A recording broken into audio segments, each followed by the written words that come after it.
At this very moment, as you read this, more than 100,000 planes are in the air simultaneously around the world.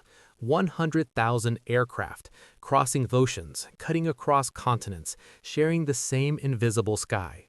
And that number keeps growing. Over Europe alone, on peak days, more than 37,000 flights cross the same airspace in a single day, a space that is becoming increasingly full and increasingly tight. There is a system that organizes all of this, a system that most people have never heard of, that never appears in the news, and that works so well it has become completely invisible. But this system has a limit, and there are signs that this limit is closer than it appears. So how does the sky hold 100,000 planes at once without them colliding? Think about the last time you sat by a plane window.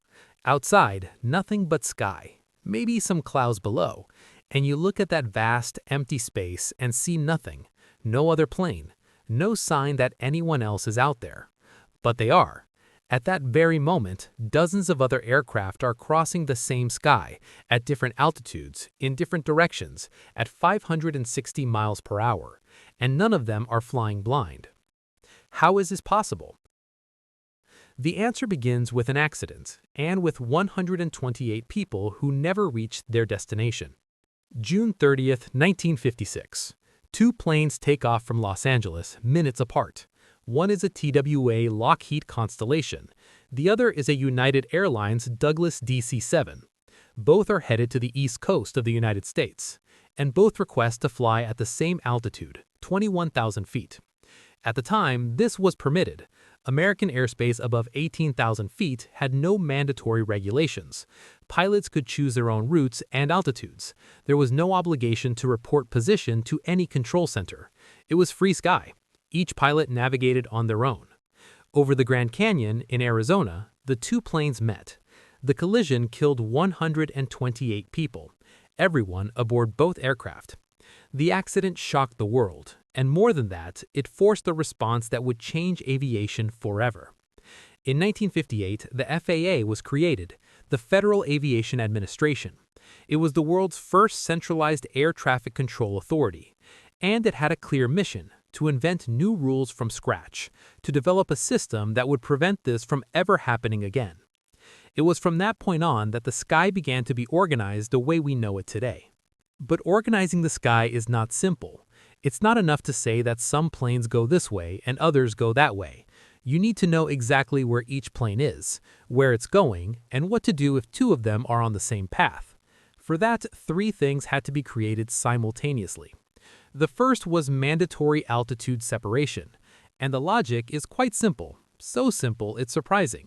Think of a regular road. There are lanes for each direction. Those heading north use one side, those heading south use the other. This separation exists so that cars don't meet head-on. In the sky, the logic is similar, except that instead of side-by-side lanes, planes are separated by altitude.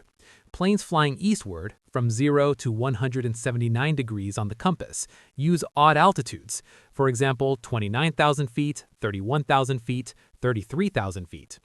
Planes flying westward, from 180 to 359 degrees, use even altitudes, 28,000 feet, 30,000 feet, 32,000 feet. Two planes flying in opposite directions are never at the same altitude.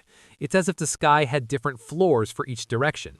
A plane heading to London and another heading to New York may be crossing at exactly the same point on the map, but one is at 29,000 feet and the other at 30,000 feet. There are 300 meters of vertical distance between them. They never meet. The second was mandatory communication. Each aircraft became obligated to report its position and altitude to ground control centers. Air traffic controllers, the people in towers and control centers, began monitoring every aircraft in real time. If two planes were approaching each other dangerously, the controller would intervene and order a change in altitude or route. The third was the transponder. It is a device on board every aircraft that continuously emits a signal identifying the plane, its altitude, and its speed. It is what allows radars on the ground and other aircraft to know exactly where each plane is at any moment. Together, these three mechanisms transform the sky from a free and dangerous space into a controlled and predictable system. The FAA developed these protocols in the years following the accident, and they were progressively adopted around the world by ICAO, the International Civil Aviation Organization, linked to the UN, throughout the 1960s and 1970s. Today, they're a global standard. But here the story gets interesting, because the system worked so well that aviation grew far faster than anyone expected. By the 1990s, the number of commercial flights had increased so much that airspace at the most commonly used altitudes, between 29,000 and 41,000 feet, was becoming congested. There were too many planes to the available altitude bands. And here, something curious emerged. The solution was not to build anything, it was to bring the planes closer together. In 2002, ICAO globally implemented a change called RVSM, Reduced Vertical Separation Minimum. Before this change, the mandatory separation between two aircraft at those altitudes was 2,000 feet, about 600 meters. With RVSM, that separation dropped to 1,000 feet, approximately 300 meters. 300 meters between two planes traveling at 560 miles per hour. It sounds frightening, but the result was the opposite of what one might imagine. The capacity of airspace in that altitude band doubled entirely, without building a single new runway, airport, or physical infrastructure, simply by reorganizing the space that already existed. And the system became safer, because navigation technology had evolved so much that planes could maintain their altitude with far greater precision than before. It was the greatest silent capacity expansion in aviation history, and almost no one knows it happened. But the system has a problem that is growing, and it's quite visible if you know where to look.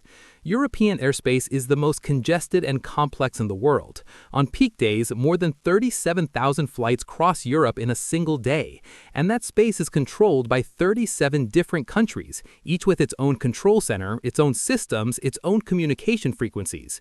Think of the absurdity of this. A plane flying from Lisbon to Warsaw crosses the airspace of Portugal, Spain, France, Switzerland, Germany, and Poland.